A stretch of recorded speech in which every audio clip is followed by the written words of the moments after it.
One Piece is full of heartbreaking backstories, from Nami's childhood to Robin's tragedy. But if you look closely, Brook's story might just be the saddest of them all, a life defined by loneliness, loss, and a kind of waiting that breaks the soul. Yet through it all, he still laughs. When you think of One Piece, the word sad might not be the first thing that comes to mind.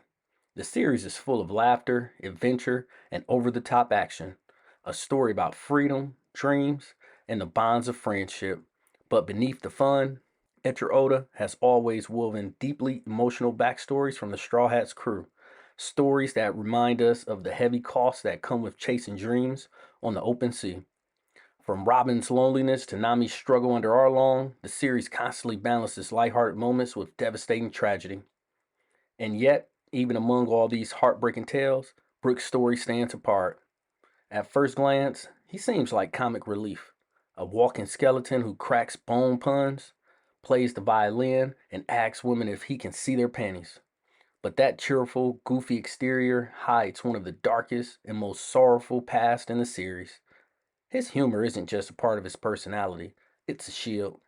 Because Brook's story is a tragedy layered on top of another tragedy, one that tests the limits of loneliness, memory, and hope. Brook's journey forces us to confront a uniquely human fear, not just dying, but living on when everyone else is gone. While most of the Straw Hats has endured years of hardship before they found Luffy, Brook spent literal decades in isolation, wandering the seas as a shadow of his former self. 50 years of waiting, clinging to the promise of a reunion with Laboon, a promise that becomes both his greatest hope and his greatest curse. By the time we meet him in Thriller Bark, his tragedy is already played out. His crew is long dead, his body is nothing but bones, and yet he still fights to smile, to play music, and to hold on to the dream that kept him alive when everything else was stripped away. That's what makes Brook's story so devastating. It isn't just about loss, it's about how loss can shape someone for a lifetime, and how hope can become both a salvation and a prison. To understand why Brook's story hit so hard, we have to go back more than 50 years in the timeline of One Piece, long before he ever met the Straw Hats. Brook was the cheerful musician of the Rumbar Pirates, a quirky crew known not just for their adventures, but for their love of music. They weren't the strongest pirates, but they had heart, laughter, and a bond that set them apart. And at the center of the bond was a little whale named Laboon. Laboon followed the crew like a loyal child, drawn to their music and joy. But when the Rumbar pirates sailed into the Grand Line, they knew the dangers that laid ahead were far too great for such a young companion. Brook and his crew made Laboon a promise to leave him at Reverse Mountain, to go forward into the seas of madness, and then return one day to reunite with him. That promise wasn't just a casual goodbye, it became a symbol of hope, one that would define Brook's existence for the rest of his life. But the Grand Line was unforgiving. One by one, the Rumbar pirates fell to sickness and battle.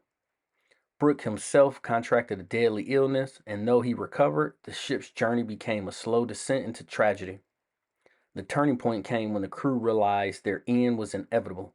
Instead of despairing, they decided to spend their final moments doing what they loved most, playing music together. In a heartbreaking act of defiance, they recorded one last song, their beloved Bink Saki, so that one day Laboon might hear their voices again. Brook stood among them, smiling through tears, knowing he would soon be the only one left. As his friends died one by one, their instruments fell silent. Finally, Brook himself succumbed, leaving behind only the sound of their final song echoing across the waves. That alone would have been enough to make his backstory one of the most tragic in One Piece. But Oda didn't stop there. Brook had eaten the revived fruit, the Yomi Yomi no Mi fruit, granting him a second chance at life. When his soul returned in the mortal world, however, he couldn't find his body. By the time he did, years had passed, and all that was left was a skeleton.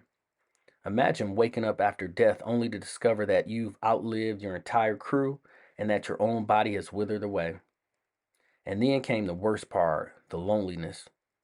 Brook wandered the seas for nearly 50 years, trapped on a ghost ship, His only companions, the memories of his dead friends. No laughter, no voices, no music, just silence. His only tether to sanity was the promise he made to Laboon, the thought that maybe, just maybe, one day he could see him again and keep his word. That single thread of hope kept Brook alive, even when everything else was gone. This is the cruel genius of Brook's story. His tragedy isn't a single devastating moment, like losing a home or watching a loved one die. It's a drawn out agony, a lifetime of waiting where hope itself becomes a burden. By the time Luffy and the Straw Hats find him, Brook's suffering has already lasted half a century, and yet he still smiles. He still makes jokes. He still plays music. That contrast between his outward joy and his inner pain is what makes his story so profoundly heartbreaking. What makes Brook's tragedy so devastating isn't just the events he's endured. It's how Etcher Oda weaves his suffering into themes that mirror real world experience of loss, grief, and loneliness. In psychology, isolation is often described as one of the most destructive forces a person can endure. Humans are social creatures. We survive and thrive through connection. Studies have shown that prolonged loneliness can lead to depression, cognitive decline, and even physical illness. Brook's 50 years drifting alone on a ghost ship is the ultimate metaphor for this.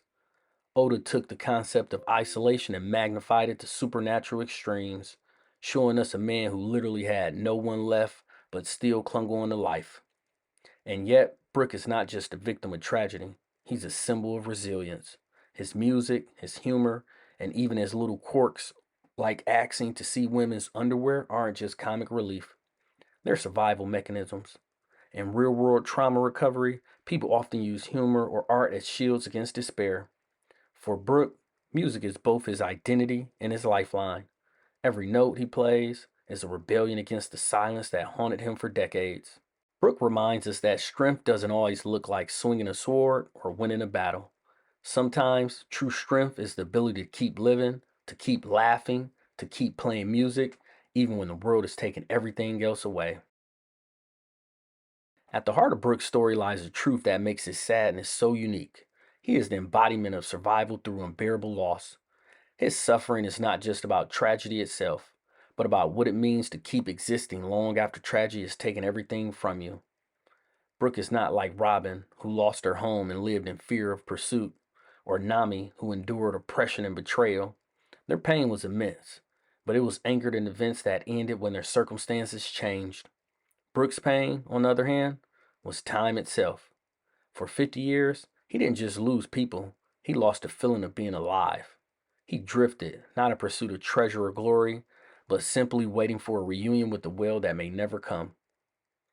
And this is where the true core of Brook's sadness lies. His dream is not for himself.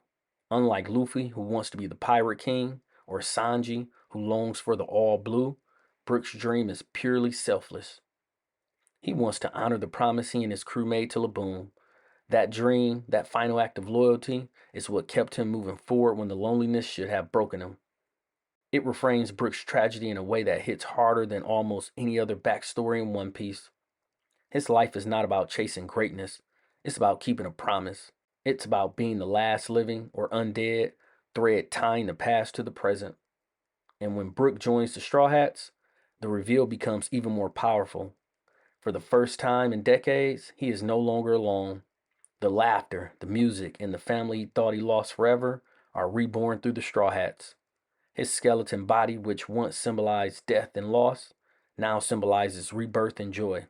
His sadness doesn't vanish, but it transforms, showing us that even after the deepest grief, new bonds can breathe life back into someone who had given up on it.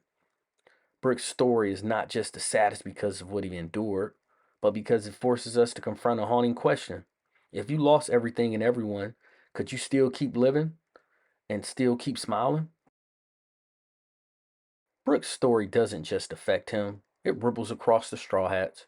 And even to us as viewers, his presence changes the emotional balance of the crew in ways that aren't always obvious at first.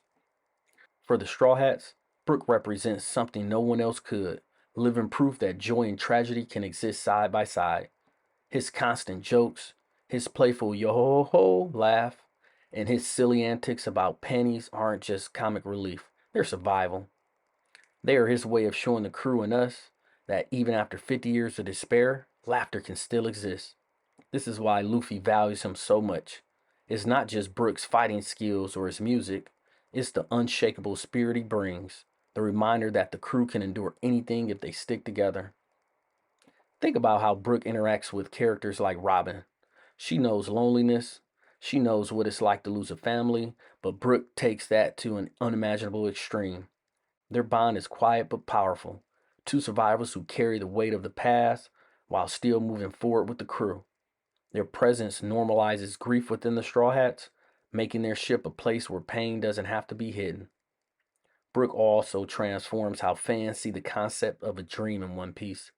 Most dreams in the series are about achieving something extraordinary: treasure, freedom, knowledge, power. But Brook's dream, to see Laboon again, is simple, pure, and deeply human. It reminds us that sometimes the greatest purpose in life is to keep a promise, to reconnect with someone who loves you. His dream grounds the Straw Hats' larger than life adventures in a raw human emotion. And then there's the bigger picture. Brook's story asks fans to confront the fear of time and immortality. What does it mean to outlive everyone you care about? What does it mean to wake up every day with no one to share it with? Brook embodies those questions, and that's why his story resonates so deeply with people beyond the world of One Piece. Many fans connect him because they see reflections of grief, loss, or loneliness in their own lives. In the end, Brook's impact is twofold. Within the story, he strengthens the Straw Hats by showing that even broken souls can create unbreakable bonds. Outside the story, he reminds us that sadness doesn't have to end a life. It can reshape it into something beautiful. Brook's story leaves us with lessons that go far beyond the world of One Piece. At its core, it's about endurance, but not the kind that comes from strength or power. Brook teaches us about the endurance of the heart, the ability to keep moving forward even when life takes away everything you love. His journey reminds us that loss doesn't erase meaning, even after decades of isolation. Brook's dream to reunite with Laboon never fades. It shows us that holding on to a promise, even when it feels impossible, can give your life direction. In our own world, where people often face loneliness, grief, or separation, Brook's story resonates because it whispers, your story isn't over until you decide it is. Another powerful takeaway is how Brook reframes the idea of happiness. Happiness in his story isn't about escaping sadness, it's about carrying it with you while still finding reasons to laugh, sing, and share joy with others. His laughter isn't just a comic relief, it's proof that pain doesn't have to silence joy. That lesson hits deeply because so many people believe happiness can only exist without struggle. Brook shows the opposite, that joy and sorrow can coexist, and that makes the joy even more meaningful. Brook also embodies the truth that no matter how much time has passed, love doesn't expire. The bond he shares with Laboon is a symbol of loyalty and connection that even death couldn't destroy. It's a reminder that our promises, our relationships, and our memories carry weight long after they're made, and that keeping those bonds alive gives us strength to keep going. Finally, Brook's story tells us something universal. Even if you feel like you've lost everything, there's still value in sharing yourself with others. His music, his humor, his kindness, they're gifts that makes the Straw Hats stronger and inspire fans around the world. In his darkest moment, Brook could have given up. Instead, he chose to live. That choice, to live despite the pain, is perhaps the most powerful message of all. Brook's tale isn't just the saddest in One Piece, it's one of the most human. It reminds us that even in loneliness there is hope, even in grief there is love, and even in despair there's always a reason to keep singing your song. So what do you think? Is Brook's story the saddest in all of One Piece? Or does another Straw Hat carry an even heavier burden? Let me know in the comments. And if you enjoyed this deep dive, hit subscribe for more character explorations and hidden truths from One Piece.